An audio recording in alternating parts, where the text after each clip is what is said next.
Udah tua ya. Udah tua. Kalau yang kontes itu juga umur berpengaruh? Umur itu berpengaruh karena kan kalau di kontes itu makin banyak daun, makin kemungkinan menang dapat. Tapi yang penting karakter bagus sama ukurannya. Dari ukurannya harus rapi, kecil mulai besar-besar saja, itu dia harus rapi sekali. Oh gitu. Harus rapi sekali. Dari yang kecil besar ya. Berarti syaratnya itu ya. Ya, harus rapi sekali. Kalau di kontes kan ini menang belum bisa. Belum bisa. Ini bukan karakter bukan kontes karakter. Oke. Kontes harus rapi sekali. Harus rapi ya. Ya. Dan punya koleksinya ya. Ada. Ya. Kalau kontes biasanya kemana? Kontes kalau saya masih area Jawa Tengah saja. Jawa Tengah. Jarang hampir ke keluar kota yang jauh-jauh itu jarang. Karena di Jawa Tengah aja banyak. Iya. Di Jawa Tengah saya sudah banyak sekali malah. Kalau pusat yang paling ramai untuk kontes terakhir biasanya di Jawa Barat, di Jakarta itu atau di Bogor itu kontes event paling besar di sana. Event besar. Se-Indonesia. Hadiahnya juga besar ya. Itu sama nanti biasanya kalau yang event besar itu nanti yang datang dari luar Indonesia juga. Karena kan Anthurium itu pusatnya di Indonesia sini yang paling banyak. Yang paling bagus ya. Produknya nanti Indonesia itu malah kadang diambil dari luar negeri. Oh gitu. Iya. Tapi kalau kelembaban udara, cuaca, lokasi itu berpengaruh enggak? Berpengaruh sekali. Kalau untuk kontesan itu yang paling bagus itu di tempat daerah panas. Loh? Panas tapi nanti dia kan karakter stangnya makin pendek dan karakter ini nanti akan kuat sekali. Jadi ini akan jadi contohnya ini nanti akan bulat sekali. Jadi ini makin bagus. Ini makin bulat ini kan ini masih panjang. Tapi nanti ini kalau udah besar kalau kena panas dia akan bulat ya. Jadi makin panas makin bagus kalau untuk kontes itu. Tapi tetap catatan jangan ada yang rusak atau ada bolong sedikit atau ada kuning sedikit gini enggak bisa untuk kontes. Bisa tapi nanti tidak menang lah. Biasanya kalau tanaman atau buah itu kan di dataran tinggi gitu yang kelembabannya tinggi. Ini malah di area yang panas. Makin panas makin bagus karakternya. Kalau yang di daerah dingin itu biasanya ngejar warna hitam atau apa itu harus yang dingin. Kalau daerah panas untuk saat ini masih sulit. Ya. Nah, daerah Majaksing ini gimana, Mas? Kalau di sini ini lumayan panas. Jadi kalau untuk yang main warna hitam atau apa tidak keluar di sini. Saya beli dari luar kota atau juara yang kota saya beli warna hitam, saya taruh sini biasa balik ke jauh. Di sini cenderung panas. Ya. Cenderung panas. Meskipun agak tinggi ya. Ya. Ini Bukit Menoreh kan, bukan gunung toh, ini bukitan, perbukitan. Bukit pendek ya. Pas di kaki Menoreh jadi masih. Ini persis ya teman-teman di sebelah kanan saya ini Bukit Menoreh. Ya emang bukit ya. Kecil. Itu memang deretan Bukit Menoreh. Persis menjadi ini jalan buntu ini sebelah ini ada. Langsung kaki bukit. Ya jadi teman-teman kalau mau datang ke sini pokoknya view-nya asik lah. Apalagi Kasan Borobudur. Dari Borobudur langsung nyari kampung sini ini udah kampung terakhir mudah sekali. Mudah sekali ya. Memang kampung paling 3 pojok. kilo. 3 kilo dari Candi Borobudur. Jadi lewat depan Candi Borobudur persis. Dan melewati salah satu hotel termahal di Indonesia ya. Bisa cari tahu nanti yang nama hotelnya ya. Oke, Mas Krisna, sedikit ke belakang tadi 2007 pas masuk kuliah itu kan orang-orang mungkin fokus kuliah segala macam, dengan malah bermain tanaman ini.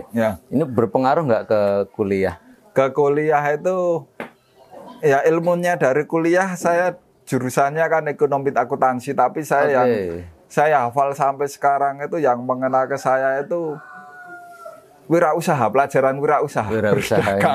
Ya. Jurusannya ekonomi tapi mainannya tanaman. Tapi saya malah lebih cenderung ke dagang. Dulu tapi juga pernah bekerja di bidang seperti akuntansi itu bekerja tapi bertahan 1,5 tahun saja karena saya lebih suka ke hobinya itu ya. Untuk mencari uang lebih suka ke hobi. Jadi hasilnya penjualan ini untuk kuliah juga kan ya? Untuk kuliah ya kalau ya sedikit membantu. Kan ini hobi ya, karena awalnya hobi. Kalau zaman itu kan masih belajar walaupun zaman itu saya dapat uang banyak tapi saya belikan tanaman terus. Dikoleksi terus ya. Koleksi terus. Setelah saya keluarga baru saya dari hobi tanaman Baru untuk rumah, untuk beli mobil Baru itu setelah untuk aset. keluarga. Ya, oke. Itu sempat terkendala enggak Mas selama menjalani proses ini? Suka dukanya deh apa? Suka dukanya itu zaman dulu saya belum paham yang nanti akan laku mahal mana, yang kurang laku mana. Zaman itu kan kalau masih belajar itu kadang keliru-keliru. Ya. Tapi saya semangat untungnya. Tetap, Jadi kadang beli udah mahal, nanti saya sampai rumah saya jual itu malah rugi itu ada. Karena kan saya belum paham. Asal beli gitu loh. Asal beli kan, karena memang ilmunya ekonomi. Ya. Bukan ilmu pertanian atau pertanaman ya. Berarti belajarnya otodidak ya Mas ya? Otodidak. Tapi untungnya kan saat itu ada senior saya. Contohnya kalau di Magelang itu seniornya utama itu Pak Budi Ramayana, yang pemilik Bus Ramayana itu senior utama. Zaman dulu kalau di Indonesia termasuk senior itu guru baik sekali. Itu Pak Budi Ramayana itu ngasih pelajaran yang sangat bagus ya. Cari pohon kontes lah. Kalau pohon kontes itu pasti laku mahal. Nah, seperti itu. Sama ilmunya dari Pak Budi Ramayana zaman itu kan kalau pohon hobi itu nanti ada booming, ada turun. Intinya kalau booming kita jual, kalau pas turun kita rawat. Kuncinya seperti itu. Ilmunya seperti ini. Jadi saya pakai sampai sekarang. Dan itu tidak semua orang bisa menjalankan itu. Apalagi kalau sudah turun itu kan mesti ada frustasi atau apa gitu ya. Frustasi tidak dirawat. Kadang dulu saya pernah itu punya seperti ini, saya masih ngerawat pohon seperti ini. Sama teman, sama tetangga itu diejek ini buat makan kambing saja nggak mau kambing gitu. Tapi saya tetap masih teguh pendirian. Saya ngerawat ini kapan lagi kan pasti tetap laku. Setidak laku-lakunya zaman itu tetap dijual, tetap laku. Anggap saja rumput gajah itu kan tetap laku. Apalagi untuk tanaman hias tetap laku walaupun tidak sampai puluhan juta ratusan, tapi kan tetap di angka ratusan ribu tetap laku. Tapi kan dikira orang itu sudah tidak laku. Tapi itu tetap laku sebenarnya. Berarti memang pernah juga mengalami ejekan-ejekan seperti itu? Ya, itu biasa. Iya betul. Karena orang usaha pasti ada yang dukung, ada yang ngejek, itu agak biasa. Anggap aja itu motivasi ya, lah motivasi. ya. Semakin ada yang ngejek, saya semakin motivasi. Berbanyak cari bibit bagus. Ya karena itu tadi kuncinya itu ya kalau booming dijual, kalau enggak dirawat dengan baik. Karena ini juga tanaman hidup kan, kehidupan kan. Pernah mengalami kegagalan apa Mas? Kegagalan ya sampai frustasi tadi, wah itu melorot banget harganya. Untungnya frustasinya agak kejam. Jadi saat harga nurun saya tetap merawat terus. Merawat ya paling kalau harganya tidak seperti yang diinginkan saya stop jual dulu. Fokus perbanyak. Itu pas harga seumpama sesuai tidak target saya fokus perbanyak. Jualnya pas booming lagi. Jadi saya seperti itu. Itu bisa dititeni enggak Mas? Boomingnya kapan? Itu bisa dititeni enggak? Bisa, biasanya 6 tahun sekali pasti kan. Lumayan ramai. 3 tahun sekali tetap ada angkatan, tapi setiap 6 tahun sekali itu lumayan. Lumayan. Siklusnya siklusnya 6 tahun ya. Lumayan lama ya? Ya, lumayan lama. Nah, ketika pas saat down gitu sempat terpikiran untuk beralih enggak? Kalau untuk tanaman hias saya tetap saya rawat terus, tapi saya kan ada nanti usaha lain-lain lah. Nanti ada mainan, ada bonsai. Terus setelah ini kan era booming era 2078 kan, di era 2012 sudah mulai turun itu. Saya mulai ayam serama itu. Pernah ayam kontes ya, ayam untuk fashion show itu lumayan booming sekali itu. Ayam apa namanya? Serama ya, itu KT dari Malaysia. KT itu ukurannya sejengkal, yang kecil 20 cm lah. Itu ayam kontes juga ya? Ayam kontes, itu saya fokus ke kontes. Padahal juga pas rame itu ya? Itu pas rame juga itu. Iya. Tapi untung mana antara serama sama ini untung mana? Ya kalau secara untuk untung banyak ke daun. Ya, tapi untuk di pas ayam itu lumayan dapat. Lumayan juga. Lumayan. Karena pada saat booming juga bermain di ayam serama itu ya. Dari ilmu tanaman dituangkan ke ayam serama itu, jadi saat booming tinggi-tingginya saya jual semua itu dapat uang lumayan. Oke.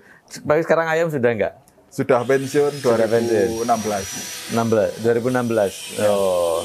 Ya Mas Krisna, ini setelah kita tadi banyak berbicara tentang tanaman ini kan koleksi yang utama ya kan banyak sekali ini di belakang dan juga ada di lantai atas.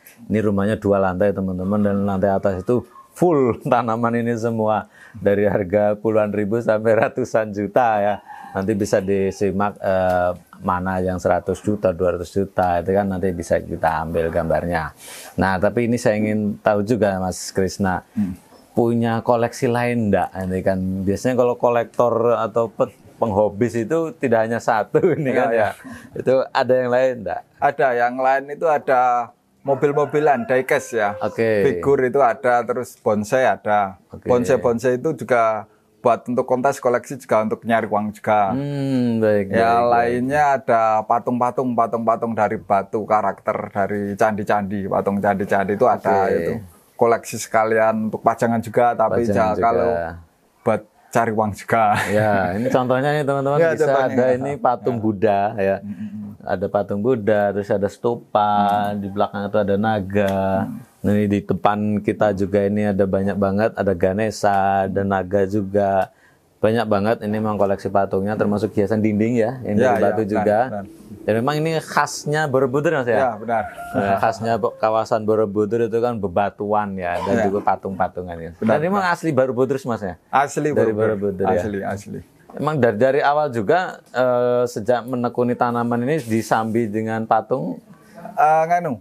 Awalnya tetap tanaman dulu. Jadi awalnya dulu dari waktu kuliah kan usahanya mulai merintis ya dari tanaman dulu.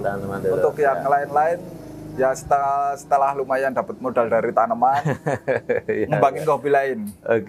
Ya ke lukisan juga gitu, lukisan juga. Ya beli-beli dari setiap ada event pameran. Itu kadang beli buat besok impian punya galeri juga. Pengen punya galeri juga ya. Semoga. Itu baru impian tapi belum punya. Itu kan bermula dari impian kan ya. Berarti termasuk ini juga bisa dijual ya? Ya bisa. Kalau ada yang minat kan, patung tidak hanya tanaman. Jadi ketika datang ke sini disuguhi ada tanaman, ada patung, ada lukisan. Boleh nanti dilihat. Kalau suka ya ambil itu. Boleh. Iya. Mas ini tanaman, lukisan, batu ini dipromosikannya lewat apa Mas biasanya? Saya pakai Facebook saya Alim Sukrisna, ALIM Sukrisna. Ya. Sama nomor WA saya 08222 0765432. Ya itu bisa WA, bisa telepon. Tapi kalau telepon saya HP-nya saya pisah jadi lebih mudah WA. Kadang saya tinggal di rumah kalau yang telepon biasa. Ya. Nanti bisa ya di sini ya. Bisa disaksikan di layar teman-teman semuanya. Kalau penasaran, pengen datang ke sini melihat koleksinya dan tentu membelinya ya. Pesan lewat situ Mas ya. Bisa. Ya, bisa dimudahkan sekarang. Kunjungan ke sini juga boleh kan ya? Boleh dengan senang hati, malah senang hati. Sering nggak buat belajar juga Mas dari yang lain, kolektor atau pengusaha? Ya, sering. Ada yang petani baru ada yang pedagang baru ada yang yang ingin koleksi ada yang pada kesini langsung ada. Yang langsung kirim mau luar pulau biasa. Malahan sering kirimnya penjualnya lewat paket. Luar pulau gitu sering. Yang datang ke sini juga dari Jawa Barat, Jawa Timur ada. Nah itu boleh ya, berarti teman-teman yang pengen belajar, baru memulai untuk belajar tanaman, boleh ke sini dengan masternya. Koleksinya banyak banget ya. Jadi saya katakan master ini karena juga menghasilkan luar biasa. Dari tanaman ini bisa menghidupi keluarga ya. Alhamdulillah. Bisa menyekolahkan anak, bisa membangun rumah, membeli tanah, aset lah ya. Semuanya berasal dari tanaman ini. Ini inspirasi kita semua. Masih sangat muda. Petani milenial. Kan masih sangat muda loh teman-teman. Usia berapa Mas sekarang? 37 tahun. 37 tahun kan. Sudah menjadi pengusaha sukses. Bisnisnya tanaman yang ada di Desa Majaksingi, Kecamatan Borobudur. Hanya 3 kilo ya dari Candi Borobudur. Oke Mas Krisna, perbincangan kita luar biasa nih. Banyak sekali ilmu yang kita dapatkan dan itu mudah-mudahan memberi inspirasi buat teman-teman yang lain di bidang tanaman, gitu kan. Dan juga barangkali ada yang pengen batu, lukisan juga bisa dengan Mas Krisna. Terima kasih atas waktunya, Mas Krisna. Sama-sama, terima kasih datang, telah meluangkan waktu datang ke gubuk saya. Ya, sama-sama. Oke teman-teman, itu perbincangan kita dengan Mas Krisna tentang tanaman, bisnis tanaman ya. Mudah-mudahan bisa menginspirasi kita semuanya. Itu aja. Jangan lupa untuk like, komen, dan share Kedu TV Official untuk tayangan-tayangan kita yang mudah-mudahan bermanfaat untuk semua. Terima kasih dari saya. Sekian. Wassalamualaikum warahmatullahi wabarakatuh. Terima kasih Mas Krisna. Sama-sama. Luar biasa.